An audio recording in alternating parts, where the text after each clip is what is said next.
دہشت گردی کے خلاف آپریشن کے دوران صرف سوات میں 3 لاکھ افراد بے گھر ہوئے، جن میں خواتین اور بچوں کی بڑی تعداد بھی شامل تھی۔ ان بچوں کے لیے لاہور کے نوجوان طلباء نے ایک تقریب کا اہتمام کیا، جس سے جمع ہونے والی رقم سے ان معصوموں کو تعلیم فراہم کی جائے گی۔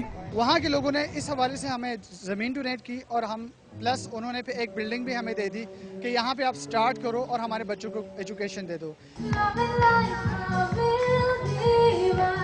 فنڈ ریزنگ کے لیے منعقدہ تقریب میں مختلف گلوکاروں نے بھی اپنے فن کا مظاہرہ کیا۔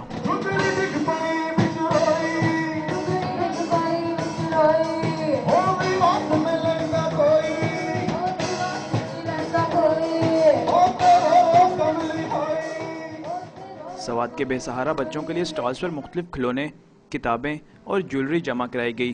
تقریب سے حاصل ہونے والی رقم سوات کے بچوں کو معاشرے کا فعال شہری بنانے اور علاقے میں لائبریری بنانے کے لیے استعمال کی جائے گی۔ کیمرہ مین حسن خان کے ساتھ ابراہیم بادیس، ڈان نیوز، لاہور۔